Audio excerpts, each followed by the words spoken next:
What if the $90 million man fails? Imagine, a defense torn apart. Saquon breaking records in our house, but there's hope. A receiver with money and a hunger for revenge. And a DT who's spitting molten metal in training. Will our defense survive, or will it be total chaos? This gets decided in 40 days. Subscribe now before the Eagles fans steal the video. Let's start with something that's got many people confused. Darren Payne.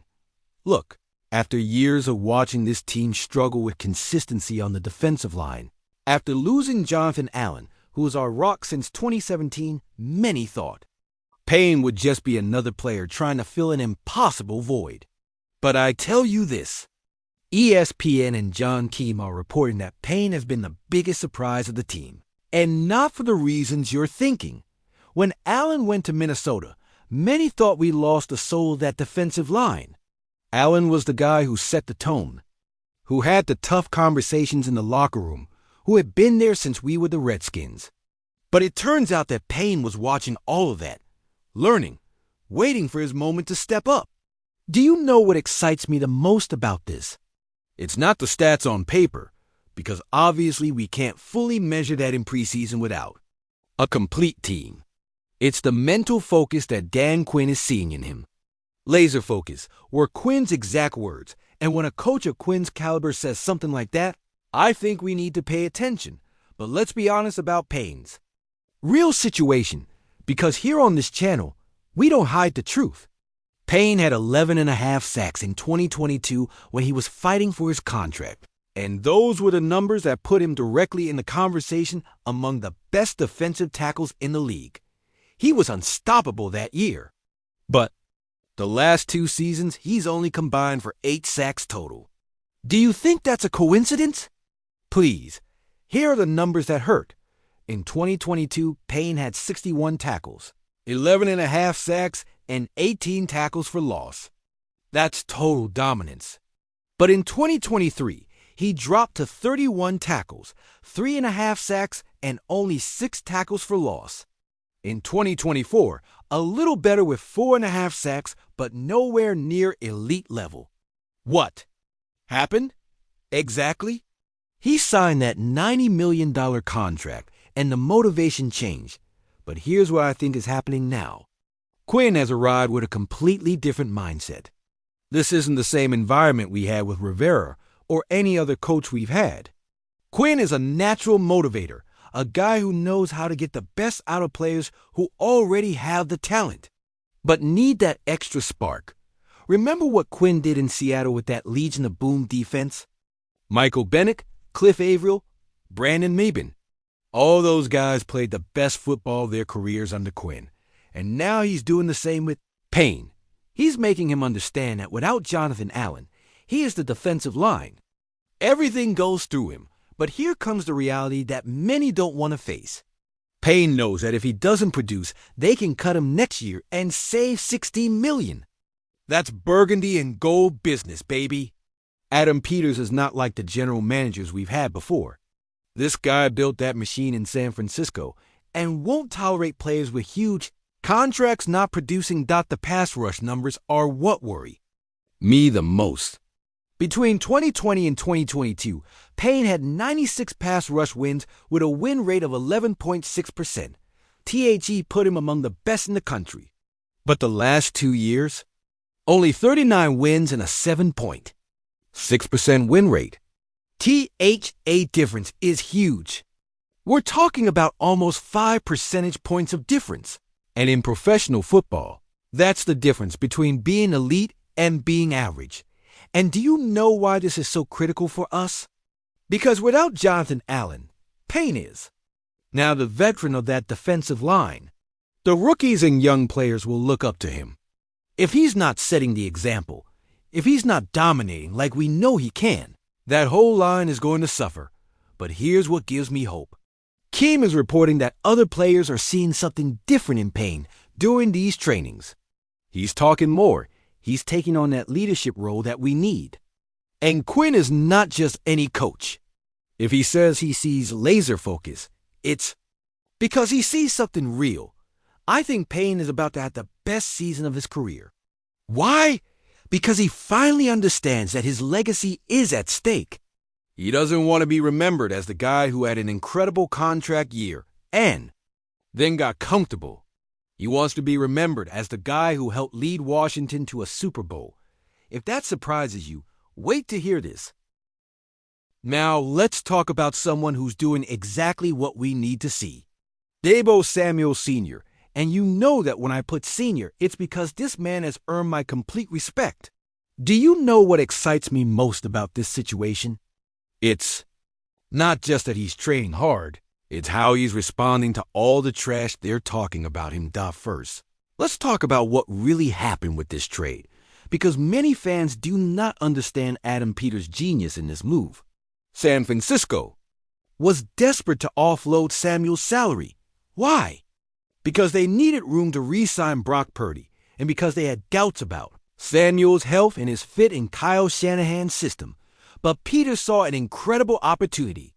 A player who's had over 1,000 receiving yards in multiple seasons, who can play from slot, outside, and even carry the ball from the backfield, available for just a fifth-round pick.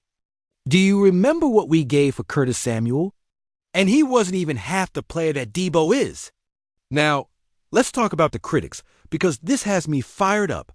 Terrell Owens, who is a great player but now seems to only talk to get clicks, said that Samuel's out of shape and done. I tell T.O. this. When was the last time you saw Samuel train? When was the last time you were on a football field? Brandon Graham from Philadelphia also got in saying Samuel no longer has that explosiveness. Graham, the same guy who couldn't stop Samuel when he was healthy. It's easy to talk when the player is not in your division, right, Brandon? But do you know what's convinced me that these critics are completely wrong? The videos that Samuel has been posting training with Root God.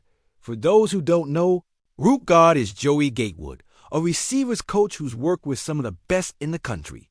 Odell Beckham Jr., DeAndre Hopkins, Cooper Kupp, Vave, all worked with him. Have you seen those videos he's been posting training with Xavier Legette from Carolina? That doesn't look like a done player. The cuts, the speed on routes, the explosiveness coming out of breaks. Look, I've seen many players in decline, and this is not that. This is a player who knows he's in a contract year and has something massive to prove. But let's talk real numbers. In 2023, Samuel played only 12 games due to injuries. But in those 12 games, he had 892 receiving yards and 7 touchdowns. That's over 70 yards per game. If you project that to a full 17-game season, we're talking over 1,200 yards. Does that sound like a done player? In 2022, when he was relatively healthy, he had 1,019 receiving yards and 2 additional rushing touchdowns. And in 2021, 1,770 yards from scrimmage and 14 total touchdowns. We're talking about a player who, when healthy, is absolutely elite. Here's what convinces me most. Samuel isn't training just to prove the critics wrong. He's training because he knows we have a real window to reach the Super Bowl. Do you remember what we lacked last year? Exactly. We lacked that spark in attack, that player who could make the difference when Jaden Daniels needed help. Look what happened in the playoffs. Daniels was incredible, but when we needed someone else to step up in critical moments, we didn't have that second reliable option. Terry McLaurin is excellent, but he needs help. Zach Ertz is solid, but he's reaching the end of his career. Samuel can be that missing piece. And you know why I'm so sure Samuel will explode this season? Because he's in the perfect environment. Cliff Kingsbury knows how to use versatile receivers. Do you remember what he did with DeAndre Hopkins in Arizona? Samuel has a similar skill set. He can play inside, outside, he can run sweeps, he can be a target in red zone situations. But here's the part the critics don't understand. Samuel doesn't need to be WR1.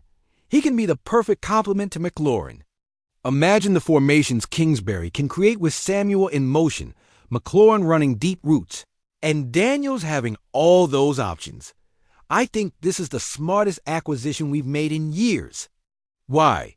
because the risk is minimal and the upside is enormous. If Samuel returns to his 2021 to 2022 level, when he was considered one of the most complete receivers in the league, our attack will be unstoppable. The numbers speak for themselves. In his best seasons, Samuel has averaged more than 15 yards per catch and has been one of the league's best in YAC, yards after catch. That's exactly what Kingsbury wants in his system. Receivers who can take short passes and turn them into big plays. And the versatility. Samuel can line up in any position: slot, outside, backfield. He's even played wildcat quarterback. That versatility will make defenses unable to key in on him. They'll have to respect all possibilities. But that's nothing compared to what's coming. And here we come to the truth that many fans don't want to hear, but that I must tell you without filters. Our defense was completely exposed against Philadelphia in that NFC Championship game. And Bleacher Report is reporting that the rest of the league has already taken note of how to destroy us. Do you remember that night in Philadelphia?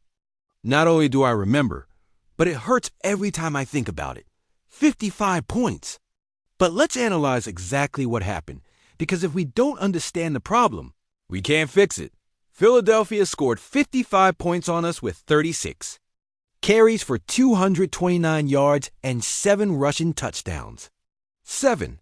But here are the numbers that really hurt. Saquon Barkley had 118 yards and 3 touchdowns. Jalen Hurts added 77 yards and 2 more touchdowns. But what bothers me most is that Will Shipley Jr., who hardly anyone knew, had 77 yards on just 4 runs. Do you understand what that means? That our problem wasn't just facing elite players. It was that our run defense had holes everywhere. When a 4th-round rookie can average over 19 yards per carry against your defense, something is fundamentally broken. But here's what Alex Ballantini of Bleacher Report is saying, and this has me worried. Teams are going to copy exactly what Philadelphia did. And do you know what that means? They're going to study that tape until they memorize it. They're going to see exactly where our weaknesses were and attack right there. Look at the numbers from that entire season, because that night in Philadelphia was no accident. During the regular season of 2024, we allowed 4.8 yards per carry, which put us in the 28th spot of 32 teams in the league. 28. We were among the worst in the entire NFL at stopping the run game. And do you know what's most frustrating? That we had moments where it looked like we could be a respectable defense. Against Detroit in the playoffs, we limited their running backs relatively well. Against Tampa Bay, we did what was necessary.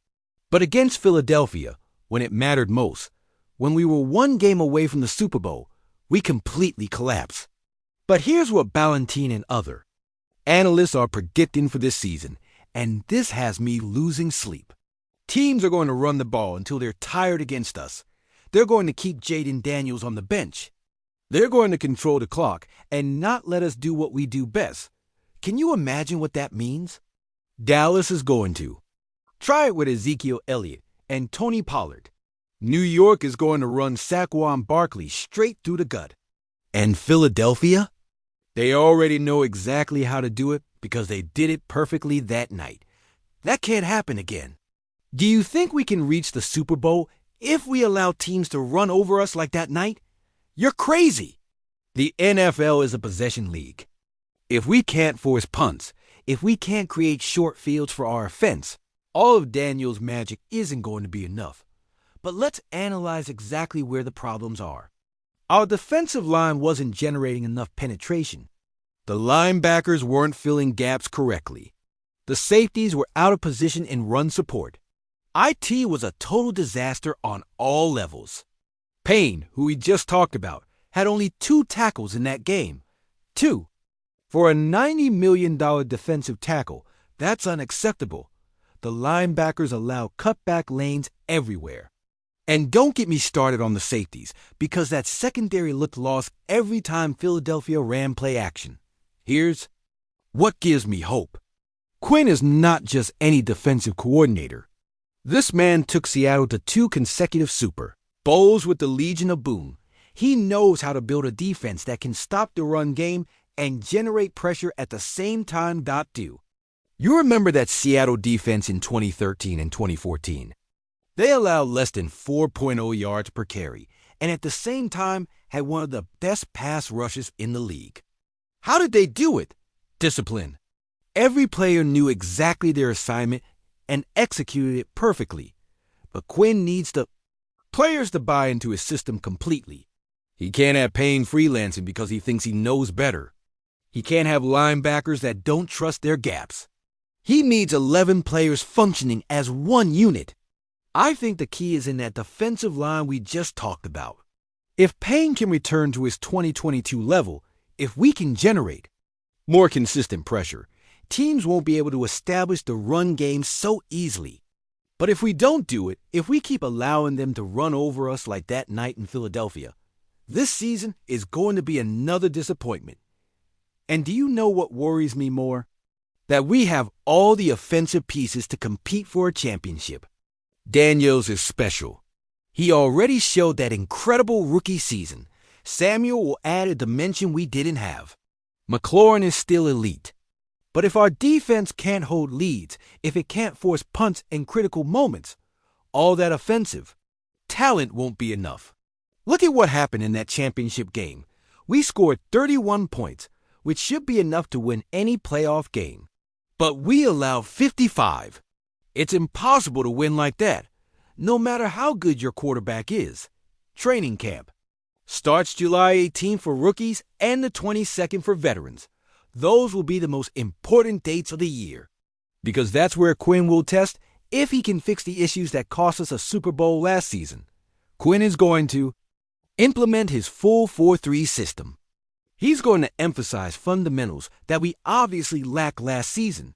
He's going to make these players understand that every snap, every assignment, every tackle matters. But will it be enough? That's the $100 million question. Literally. Because if Quinn can't fix this defense, if we continue to be vulnerable to the run game like last year, IT doesn't matter how well our offense plays. 3 news stories, 3 completely different realities. Payne surprising with his new mental focus. Samuel silencing critics with brutal trainings, and our defense facing the reality of being exposed when it mattered most. But do you know what connects all this? That this organization is finally making the right decisions to truly compete. Payne has the opportunity to be the defensive anchor we need. Samuel has the chance to prove he's still one of the most dynamic receivers in the league. And Quinn has the biggest challenge, fixing a defense that was completely destroyed at the most important moment. I guarantee you that tomorrow we're going to have more explosive news because this season is going to be different. Peters hasn't finished moving in the market. Quinn is implementing his system from scratch, and our players are responding in ways we haven't seen in years. Doc, do you think Payne is going to keep that laser focus all season? Is Samuel going to prove T.O. and Brandon Graham completely wrong? And is our defense going to find a way to stop the run game that destroyed us in Philadelphia? Let me know in the comments what you think of each of these situations. If you think Payne is going to have the best season of his career, give this video a like. If you're convinced that Samuel will be the acquisition of the year, subscribe because you'll want to see every one of his plays. And if you're as concerned as I am about that defense, but trust Quinn to fix it, join this family of Commanders fans who don't accept mediocrity. Because this isn't just a channel anymore. This is a community. This is a family that lives and breathes Burgundy and Gold every day. And you are an essential part of this. Every comment, every like, every subscription makes us stronger as the most passionate fan base in the NFL. And remember, hail to the Redskins.